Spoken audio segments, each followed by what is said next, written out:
Hello students, welcome back.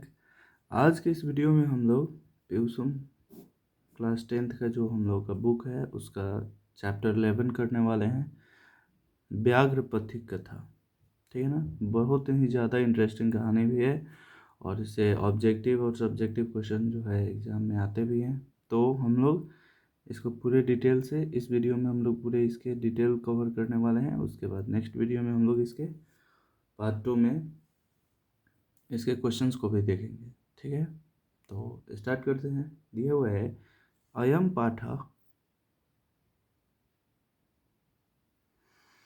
Narayan पंडित रचितस्य हितोपदेश नामकस्य नीति कथा ग्रंथस्य मित्र लाभ खंडात संकलित।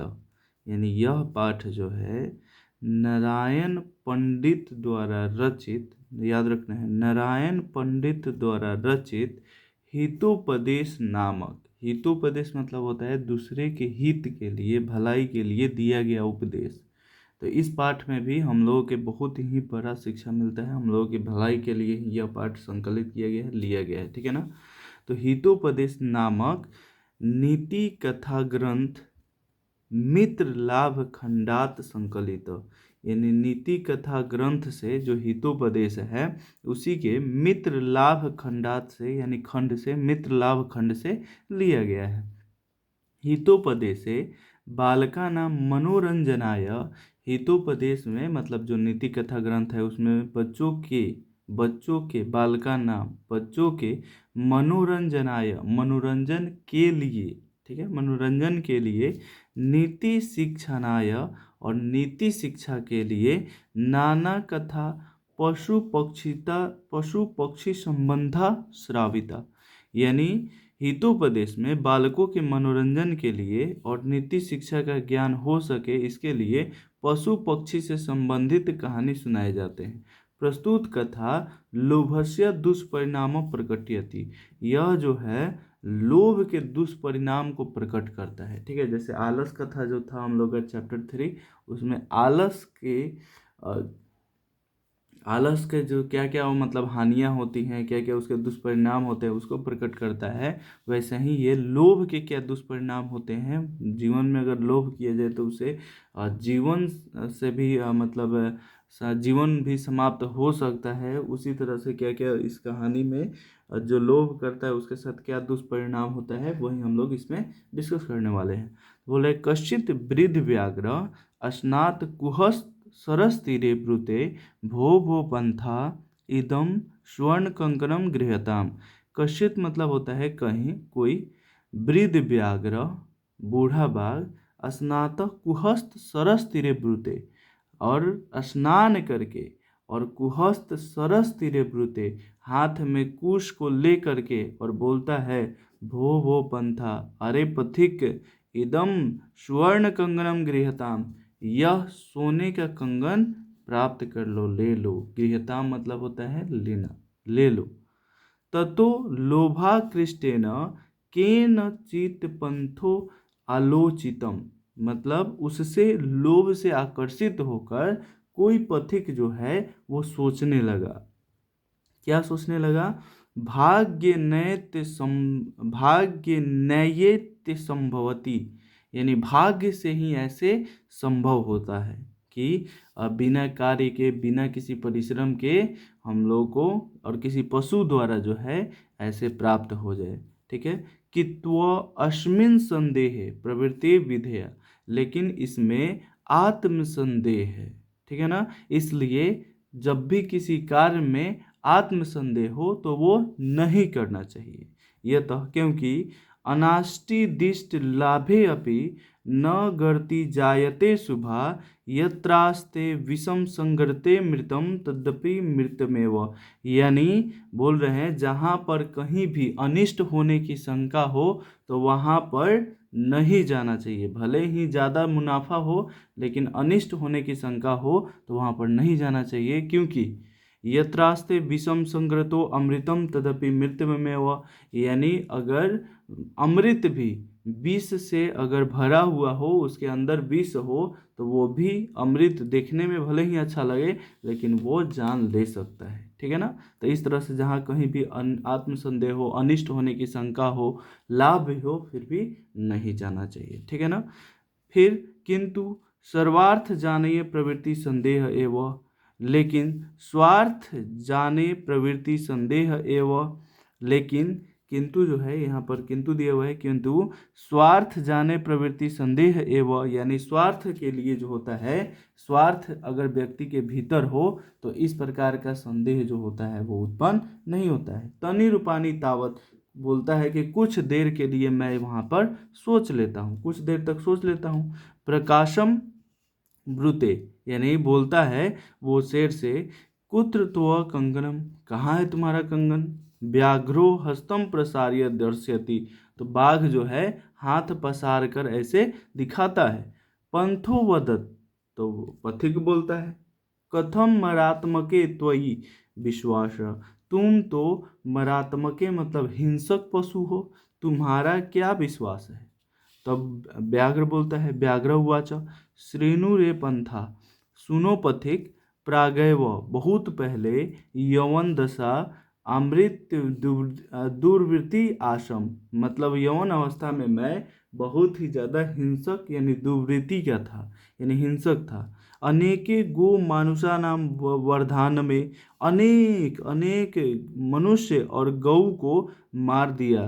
पुत्रा दारा मृता दाराश वंशहीनाशम, यहाँ पर बहुत ही ज़्यादा इम्पोर्टेंट है, और इसीलिए उसका पुत्र और दारा यानी पत्नी जो है उनकी मृत्यु हो गई। मतलब बोल रहा है, बाघ जो है बोल रहा है कि जब मैं युवावस्था में था तब मैं बहुत सारे पशु और पक्षियों को और जानवरों को यानी गाय को मारा था, और उसी के कारण मेरे पुत्र और मेरी मृत्यु जो है, पत्नी जो है, पत्नी की मृत्यु हो गई, जिससे मैं वंशहीन हो गया। किसका? बाघ वंशहीन हो गए, याद रखना है। ततः किंचित धार्मिको नाहम दिष्ट, मतलब उसके बाद जो है कोई धार्मिक व्यक्ति के द्वारा मुझे जो है आदर्श मतलब पथ दिखाया गया, यानी उपदेश दिया गया। दान धर्मादिक चरतु भवान, यानी किसी व्यक्ति को, आपको या किसी व्यक्ति को जो है दान धर्म करो, ऐसे वो बाघ को कोई व्यक्ति जो है उपदेश दिया था। तदुपदेश दीनामहम स्नानशीलो दाता वृद्धो गलित खंडो कथम न विश्वास भूमि, और उन्हीं के उपदेश से मैं स्नानशील होकर और मतलब दान दे रहा हूँ। मैं बूढ़ा भी हो गया हूँ, और गलित खंडन, तो मेरे दांत भी एक भी नहीं है। कथम न विश्वास भूमि, कैसे विश्वास मुझ पर नहीं किया जा सकता है, आसानी से विश्वास किया जा सकता है, ये से बोलता है वो अपने माया जाल में फंसा रहा है, ठीक है ना। मया च धर्म शास्त्रान्यधितानि शृणु, मुझे तो धर्म शास्त्रों का ज्ञान भी है, सुनो सुनो कैसे मुझे धर्म शास्त्रों का भी ज्ञान है। दरिद्रभ्र कंतये माँ प्रक्षेश्वर धनम व्याधित औषध्यम पथ्यम निरुजस्य किमौषधे, मतलब हे बोलता है, हे कुंती पुत्र, मतलब जब धर्म शास्त्रों का जो होता है, जब ज्ञान दिया जाता है तो उसमें जो है कुंती पुत्र या किसी विशेष व्यक्ति को, अर्जुन को बोध कराया जाता है। तो बोले, हे कुंती पुत्र, जब मतलब दरिद्र को दान की आवश्यकता होती है, जो धनी होता है उसको धन की आवश्यकता नहीं होती है, ठीक है ना। क्योंकि जिस प्रकार औषधि की आवश्यकता जो बीमार है उसको औषधि की आवश्यकता होती है, जो बीमार नहीं है उसको औषधि की आवश्यकता नहीं होती है। औषधि की आवश्यकता तो रोगी को होती है ना, अब जो निरोग है उसको औषधि की कैसी आवश्यकता है, ठीक है ना। तो याद रखना है कि वैसे व्यक्ति को दान देना चाहिए जो दान लेने योग्य हो, ठीक है ना। अन्य च, दूसरा भी सुनो, दातव्यमिति यद दानम दिन्ये अनुपकारिणे देशे काले च पात्रे च यद दानम सात्विक विदु, यानी वैसे व्यक्ति को दिया गया दान जो सही समय पर और सही व्यक्ति को दिया गया दान हो, और जिस पर किसी भी प्रकार का उपकार देने का बोध नहीं हो, उपकार का बोध नहीं हो, वहीं देश में काल में सही समय पर सही जगह पर दिया गया दान ही सात्विक दान होता है। याद रखना है कि दातव्यमिति यद दानम दिन्ये अनुपकारिणे देशे काले च पात्रे च यद दानम सात्विक विदु, मतलब जो सही समय पर सही व्यक्ति को, जिस पर किसी भी प्रकार की उपकार की बोध न हो, उसको ही दिया गया दान जो होता है वो सच्चा दान होता है, सात्विक दान होता है। ठीक है ना। अगला पंक्ति दिया हुआ है, अगला पैराग्राफ, तदत्र सरसी स्नात्वा सुवर्ण कंकणम गृहान। और तुम जो है अब स्नान करके, इस बगल वाले नदी में स्नान करके, सरसी मतलब नदी होता है, स्नान करके सोने का कंगन प्राप्त कर लो, ले लो। ततो यावदसौ त्वच प्रतीयतो लोभासर स्नातुम प्रविशति। और उसके इस बात को सुनकर वह लोभ में आकर वह स्नान करने के लिए उसमें प्रवेश करता है। तावन महापंके निमग्नम पलायतुम असक्षमा। और वहाँ पर जो उपस्थित बहुत बड़े कीचड़ में, मतलब बड़े से कीचड़, बहुत बड़े भारी मात्रा में कीचड़ में निमग्न यानी फंस जाता है। पलायतुम असक्षमा, और भागने में असक्षम हो जाता है।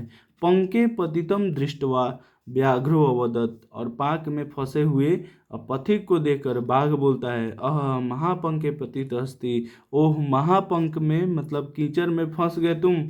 अतस्वा मुत्याप्यामी, यानी मुथ्याप्यामी, यानी मैं तुमको जो है उस मतलब जो कीचड़ है उसे मैं बाहर निकाल देता हूँ। इत्युक्ता शनै शनै रूपगम्य तेन व्याघ्रेण धृत स पंथो अचित्यत। और उसको बोलकर वो जो है धीरे धीरे धीरे धीरे उसके तरफ जो है बढ़ने लगा। धृत स व्याघ्रो पंथो अचिंत्यत। और उस बात को देखकर जो पथिक था वो सोचने लगा। क्या सोचने लगा?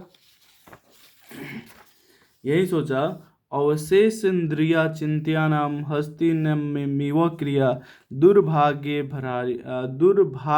भरन प्रायो ज्ञानम भारम क्रिया बिना।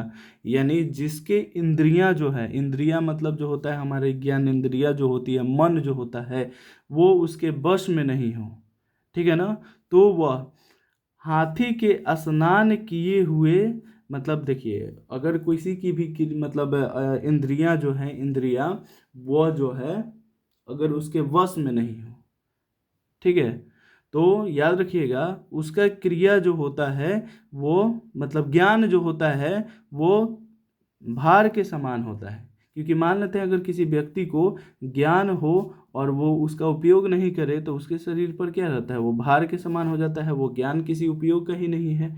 तो बोल रहे हैं कि जिसकी इंद्रियां उसके मन जो है उसके कंट्रोल में नहीं हो, उसके अधिकार में नहीं हो, उसका कोई भी कार्य जो होता है वो हाथी के स्नान किए हुए के समान होता है। जैसे हाथी जो होता है तालाब में गया, स्नान किया और तुरंत बाहर आया और मिट्टी पर जो है, मिट्टी जो है सूर्य के साथ, सूर्य की सहायता से, कीचड़ जो है सूर्य की सहायता से उठाता है, अपने शरीर पर फेंक लेता है, ठीक है ना, वैसे ही, ठीक है, ठीक है। वैसे ही अगर किसी व्यक्ति के पास ज्ञान हो और उसका उपयोग नहीं हो, सही समय पर उपयोग नहीं हो, तो वो भार के समान होता है। जैसे पथिक जो है वो बहुत बड़ा ज्ञानी भी था, तो इसके बावजूद जो है, इसके बावजूद वो लोभ में आकर वो क्रिया, अपने ज्ञान का उपयोग नहीं कर पाया, इसलिए उसका ज्ञान भी भार के समान होता है। इति चिंत्योशनाय व्याघ्रेण व्यापित खादिश्च अत उच्यते। और यही वो सोच ही रहा था तब तक बाघ के द्वारा जो है वो खाया गया, और इसीलिए कहा गया है कंकनस्य तु लोभेन मग्न पंके सदुस्तीरे वृद्ध व्याघ्रेण संप्राप्य पथिक समृतो यथा।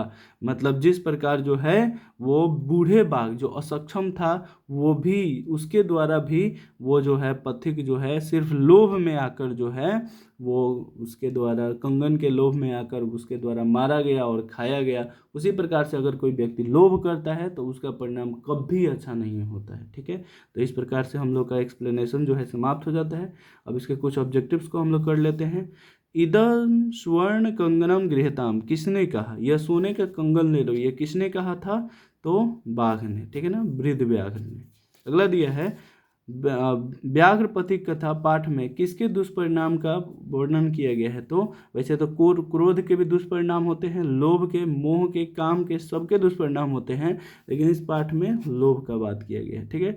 दरिद्रा नभर कौन्तेय मां निरुजस्य किमौषधे, इसमें बीच में डैश डैश दिया हुआ, मतलब ये श्लोक लिया गया है। पद्य किस पाठ से संकलित है? तो ये अभी हम लोग पढ़े हैं व्याघ्र पथिक कथा से लिए गए हैं, ठीक है ना। उसके बाद दिया हुआ है व्याघ्रपति कथा किस ग्रंथ से लिया गया है? पंचतंत्र, हितोपदेश, रामायण या महाभारत? तो हितोपदेश से लिया गया। ठीक है। कौन स्नान किए हुए हाथ में कुश लिए तालाब के किनारे बोल रहा था? तो वो व्याघ्र था। ठीक है ना, वृद्ध व्याघ्र था। व्याघ्र के हाथ में क्या था? तो वो स्वर्ण कंगनम था। वो कुश को लिया हुआ था और बोल रहा था कि उसके पास स्वर्ण कंगन है। ठीक है। तो इस प्रकार से जो है हम लोग का पार्ट 1 जो है इसका समाप्त होता है। फिर इसके नेक्स्ट पार्ट में हम लोग मिलेंगे, जिसमें हम लोग देखेंगे इसके क्वेश्चन आंसर। ठीक है। तो मिलते हैं नेक्स्ट पार्ट में, तब तक के लिए बाय।